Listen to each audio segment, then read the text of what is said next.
Hello viewers. Last video में हमने 12th का मार्कशीट बनाना सीखा था। उसमें टोटल मार्क्स कैसे दिए थे आपको पता है, उसके साथ परसेंटेज दिए थे, उसके बाद उनको सॉर्ट करके उनको रैंकिंग दिया था और हर सब्जेक्ट में हमने एवरेज वाइज मार्क्स भी निकाले थे। तो इससे आपको एक क्लियर डेटा आ गया होगा आपके माइंड में कि हम कैसे किसी की मार्कशीट बना सकते हैं। इस वीडियो में हम सीखेंगे इफ फंक्शन। अब इफ फंक्शन क्या होता है, अभी देखिए, आप अगर बचपन में दूध लाने गए होंगे तो मान लीजिए कि आपको माँ ने कहा कि आनंद डेयरी का दूध है तो ही लाना, नहीं तो मत लाना। तो इसमें कंडीशन क्या हो गई है कि दूध तो है, या तो आनंद डेयरी का रहेगा या तो नहीं नहीं रहेगा। मतलब कंडीशन ट्रू रहेगी तो आनंद डेयरी का है, फॉल्स रहेगी तो आनंद डेयरी का नहीं है। तो आपको उसी कंडीशन पे काम करना है। तो यहाँ पे जैसे दो कंडीशन है, ये ट्रू कंडीशन और ये फॉल्स कंडीशन। मतलब अगर हमें देखना है कि किसी स्टूडेंट ने 33 से नीचे मार्क्स लाए हैं तो वो फेल हो गया, और 34 से ऊपर लाया है तो पास हो गया। तो अभी हम इसे क्या करेंगे, इज इक्वल टू, हमें इफ फॉर्मूला लगाना है। तो इफ फॉर्मूला लगाने के लिए हम बेसिक देखेंगे। पहले पहले देते हैं चेकिंग, मतलब वैल्यू चेक। उसके बाद इफ ट्रू, मतलब ट्रू रहेगा तो क्या आउटपुट देना है, और इफ फॉल्स, फॉल्स रहेगा तो क्या आउटपुट देना है। समझ गए? मान लीजिए हम एक कंडीशन देते हैं इज इक्वल टू इफ, जैसे मैंने बताया था, इफ हम एक लॉजिकल टेस्ट देंगे जहाँ पे यहाँ पे लिखा है, देखिए वैल्यू चेक, बराबर है। तो लॉजिकल टेस्ट का एक चेक देंगे हम। इसको इसको कंपेयर करना है किसके साथ, ये अगर 34 से ज्यादा या उसके बराबर है, मतलब is greater than equal to 34, then हम यहाँ पे क्या लिखेंगे, इन्वर्टेड कॉमा में लिखेंगे पास। और अगर ये 34 से नीचे है तो इसका मतलब आ गया, ये हो गया फेल। तो ये हो गया फेल, ब्रैकेट क्लोज। अभी आप देखिए यहाँ पे पास और फेल से पहले मैंने इन्वर्टेड कॉमा क्यों दिया है।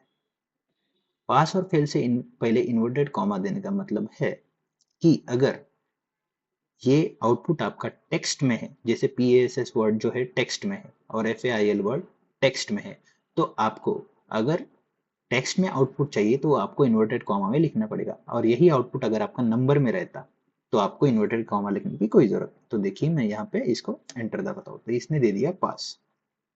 पास हो गए आप। तो अब मैं इस फॉर्मूले को नीचे ड्रैग करता हूँ। तो अब देखिए आपको फेल कौन कौन हुआ है, 23 मार्क, जाहिर है 34 से कम है। 23 मार्क जाहिर है 34 से कम है। 20 मार्क फेल, जाहिर है 34 से कम है। अभी मान लीजिए 68 वाला पास हुआ है, तो मैं इसको अगर 33 मार्क्स देता हूँ तो यहाँ पे हमने कंडीशन क्या लगाई थी कि 34 से नीचे रहेगा तो फेल कर दो। देखा आपने, 34 से नीचे है तो फेल कर दिया। तो आप सबकी सुविधा के लिए मैं अभी बाकी सारे डेटा को हाइड कर देता हूँ ताकि आपको फॉर्मूला एग्जैक्टली समझ में आ जाए कि सच में काम कर रहा है या नहीं कर रहा है। अभी यही दो कंडीशन है। अभी मान लीजिए ये 34 से ऊपर है इसलिए पास है गया, इसे मैं जीरो दे देता हूँ। जीरो है तो आपका लॉजिक क्या आना चाहिए, फेल, बराबर। अभी 77 पास है, इसको 33 कर देता हूँ, क्या होना चाहिए, फेल, करेक्ट है। अब इसको मैं 100 कर देता हूँ, क्या आना चाहिए, पास। देखिए इसको भी सेम 34 करता हूँ, फेल, पास हो जाएगा। 35 करता हूँ, पास हो जाएगा। 34.90 90 पास रहेगा। 34 से नीचे तो फेल चाहिए ना, तो 33.9 भी दूंगा तो भी क्या आना चाहिए, फेल ही आना चाहिए। देखिए 33.99 भी दूंगा तो भी फेल ही रहेगा, और 34 करूंगा तो पास हो जाएगा। तो इफ फंक्शन आप अच्छी तरह से समझ गए होंगे। अब अगर आपको इफ फंक्शन समझ में आ गया है तो हम बढ़ते हैं नेस्टेड इफ फंक्शन के लिए। नेस्टेड इफ फंक्शन क्या होता है, आइए समझते हैं। नेस्टेड इफ, नेस्टेड इफ का मतलब होता है एक कंडीशन अगर फुलफिल नहीं हो रही है तो क्या करना है। इसका मतलब आप देखिए कि अगर आपने कुछ फॉर्मूला दिया है, if something is true then do something, otherwise do something else. इसको हम और डिटेल में समझते हैं। चलिए इस इमेज के जरिए समझते हैं। जैसे मान लिया हमें कहा था कि जाओ पहले दूध ले आओ, ए ब्रांड का मिले तो लाना, नहीं तो बी का देखना, बी का नहीं मिले तो सी का देखना, और सी ब्रांड का नहीं मिले तो वापस चले आना। तो फ्लो चार्ट क्या कहता है, हमें दूध खरीदना है, नीड टू बाय मिल्क, फिर हम दुकान पे जाएंगे, वहां पे पूछेंगे ए ब्रांड क्या अवेलेबल है क्या, अगर वो बोलेगा यस तो परचेस कर लो, और अगर नहीं है तो फिर पूछेंगे बी ब्रांड का अवेलेबल है क्या, बी ब्रांड का है तो ठीक है परचेस कर लो, नहीं है तो फिर हम पूछेंगे सी ब्रांड का अवेलेबल है क्या, सी ब्रांड का मिल्क अगर अवेलेबल नहीं है अवेलेबल तो परचेस कर लो, नो है तो अल्टरनेटिव ऑप्शन। अल्टरनेटिव ऑप्शन मतलब माँ ने आपको कहा है कि सी ब्रांड की बात कुछ नहीं पूछना, सीधा वापस घर चले आना। तो यही होता है नेस्टेड इफ फॉर्मूला। तो आइए हम वापस आते हैं हमारे एक्सेल शीट में। एक्सेल शीट में अभी मुझे बाकी का ज़्यादा डेटा नहीं चाहिए, नेस्टेड इफ फॉर्मूला के लिए जो चाहिए वही मैं रखता हूँ, बाकी सब उड़ा देता हूँ। तो मान लीजिए यहाँ पे ये हम उड़ा देते हैं, इसको भी हम उड़ा देते हैं। अब रिजल्ट तो हमें पास फेल समझ में आ गया है, अब हमें देना है ग्रेडिंग सिस्टम। अब मैं इधर से फॉर्मूला उड़ा देता हूँ, समझ गए। अभी इसमें क्या है कि किसी स्टूडेंट को अलग अलग कंडीशन दिए हुए हैं। कोई स्टूडेंट अगर 91 से 100 के बीच में लाता है तो उसे ए प्लस देना है, 75 से 90 के बीच में लाता है तो ए देना है, 61 से 74 के बीच में लाता है तो बी देना है, 34 से 60 के बीच में लाता है तो सी देना है, और 33 या उससे नीचे लाता है तो फेल देना है। तो पहले कंडीशन में तो एक ही था, 34 के ऊपर पास, 34 के नीचे फेल। तो इसमें क्या ज्यादा है अभी देखते हैं। पहले तो हम इसमें देखेंगे कि कंडीशंस कैसे काम करती है। हम किसी एक एंड से स्टार्ट करते हैं, या तो टॉप एंड से स्टार्ट करेंगे या तो बॉटम एंड से स्टार्ट करेंगे। तो चलिए मैं चाहता हूँ कि हम टॉप एंड से स्टार्ट करें, आप बॉटम एंड से भी स्टार्ट कर सकते हैं। टॉप एंड से हम स्टार्ट करेंगे तो हम पहला फॉर्मूला देंगे, if is equal to, if पहली टेस्ट हम लगाएंगे, ये मार्क्स अगर 91 से ज्यादा या उसके बराबर है तो ये हो गई logical condition. Value if true, true रहेगा तो हमें क्या देना है इसे, ए प्लस, ए प्लस। समझ में आ गया आपको। और वैल्यू इफ फॉल्स मतलब अगर 91 या 100 के बीच में नहीं है तो फिर हम क्या करेंगे, उसे फेल करेंगे, क्या उसे बी देंगे या उसे सी देंगे, नहीं, फिर हम जाएंगे दूसरी कंडीशन की तरफ, फिर एक बार हम इसे चेक कराएंगे, फिर हम इसे फिर से लिखेंगे, इफ ये ट्रू कंडीशन है, फॉल्स केस में हमें फिर से लिखना है इफ, फिर से चेक करो भाई, ये ये वैल्यू अभी फिर से ग्रेटर देन इक्वल्स टू, अभी हमारी सेकंड कंडीशन क्या है, 75, 75 से ग्रेटर देन इक्वल टू है तो आप इसे ए ग्रेड दे दीजिए। चलिए हुआ बराबर।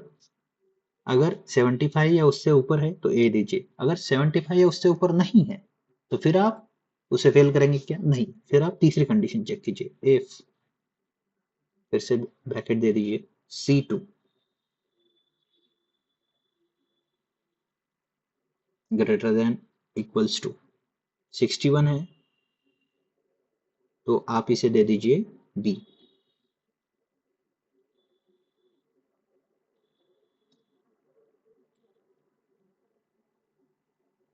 ठीक है, अगर 61 से ऊपर है तो बी दे दीजिए, और 60 इसी रेंज में भी नहीं आ रहा है तो क्या करेंगे, अगली टेस्ट कीजिए, इफ फिर से दीजिए ब्रैकेट में, C2 को फिर से चेक कीजिए, 34 या उससे ऊपर है तो उसे क्या देंगे आप, सी देंगे सर। और अगर इन सब में नहीं बैठ रहा है तो अभी हमें अगली कंडीशन हम लगा भी सकते हैं, नहीं भी लगा सकते। अब तो एक ही कंडीशन बची है कि 34 से नीचे है तो सीधा सीधा आप उसे फेल डिक्लेयर कर सकते हैं, तो आप इसे सीधा सीधा FAIL लिखिए। अब देखिए मैंने स्टार्टिंग में ही कहा था कि जितने ब्रैकेट ओपन है उतने ब्रैकेट क्लोज करने पड़ेंगे। तो आप देखिए फेल का पहले इन्वर्टेड कॉमा क्लोज करते हैं, फिर हम देखेंगे पहला ब्रैकेट क्लोज हुआ, देखिए ब्लू कलर हो गया, फिर दूसरा ब्रैकेट क्लोज हो गया, ये थोड़ा पर्पल हो गया, फिर तीसरा ब्रैकेट क्लोज हो गया, ये रेड हो गया, और चौथा ब्रैकेट क्लोज हो गया, ये ब्लैक हो गया। अब जैसे हम एंटर प्रेस करेंगे तो यहाँ पे देख रहा है ये सी कंडीशन इसने दे दी है। तो अभी हम इसको ड्रैग करेंगे। अब देखिए यहाँ पे अलग अलग तरीका आपको दिख रहा है। पहले टेस्ट में स्टूडेंट 1 ने कितने मार्क्स लाए हैं? 34। 34 हमारे कौन से रेंज में बैठता है? सी। देखिए सी लाया है बराबर। अब 77, 77 कौन से इसमें बैठता है? 90 से 75, उसको ए मिला है बराबर है। फिर 40, 40 कौन से रेंज में बैठता है? 40 इसमें बैठता है, तो देखिए 40 को सी मिला है। फिर चौथा देखें 23 फेल, 33 से नीचे है तो फेल करना था, देखिए हो गया। अभी 87 ए, 87 किस में बैठता है? इसमें बैठता है, देखिए ए आ गया। फिर 96, 96 को ए प्लस देना है, 96 इस रेंज में है, ए प्लस आ गया। अब ये आ गया 99, 99 भी ए प्लस में आ गया है, ये देखिए 23 फेल में आ गया है। अब सब आपके सामने क्लियर हो गया है। अब आपको ये आसानी से समझाने के लिए मैं बाकी के सारे फंक्शन जो है वो डिलीट कर देता हूँ और आपके सामने सिर्फ एक ही वैल्यू लिखता हूँ। अभी मान लीजिए एक स्टूडेंट ने 10 मार्क्स लाए, तो 10 मार्क्स लाए तो आप क्या कहेंगे? कौन से रेंज में आ रहा है? इस रेंज में आ रहा है, तो फेल होगा, फेल कर दिया। अभी उसने ने 20 लाए हैं, 20 है फिर भी फेल है। अभी कहेंगे 30 लाया है, 30 है फिर भी फेल है। अब उसने लाया है 34, तो 34 इस रेंज में बैठता है तो उसको सी मिलना चाहिए। अब एंटर करेंगे, देखिए सी आ गया। फिर हम उसको देंगे 40, 40 भी सी में आएगा। 50, 50 भी सी में आएगा। ठीक है, अभी इसको हम देंगे 61, 61 जैसे देंगे, देखिए कितने मार्क मिले हैं? बी ग्रेड मिला। अब इसको जैसे हम 75 देंगे, क्या मिला है? ए। इसको जैसे हम 91 देंगे, ए प्लस। तो यही होता है आपका नेस्टेड इफ फॉर्मूला, मतलब वो मल्टीपल कंडीशन को एट अ टाइम वो प्रोसेस करता है। आप इसमें 10 कंडीशन लगा सकते हैं, 20 लगा सकते हैं, 40 लगा सकते हैं। नेस्टेड इफ जो है वो आपको इस प्रकार से आपकी प्रॉब्लम सॉल्व करने में मदद करता है। तो ये ग्रेडिंग सिस्टम के लिए काम करता है, अप्राइजल सिस्टम के लिए काम करता है, बच्चों को अपने मार्क सिस्टम के लिए काम करता है, हर जगह ये काम करता है।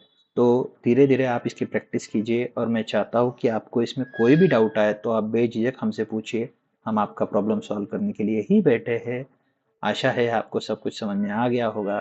तो अभी हम अगले लेक्चर में ये A plus, A B, B C plus, fail, इनको अलग अलग कलरिंग, ये भी डायनेमिक कलरिंग करना सिखाएंगे। पास और फेल को भी डायनेमिक कलरिंग करना सिखाएंगे।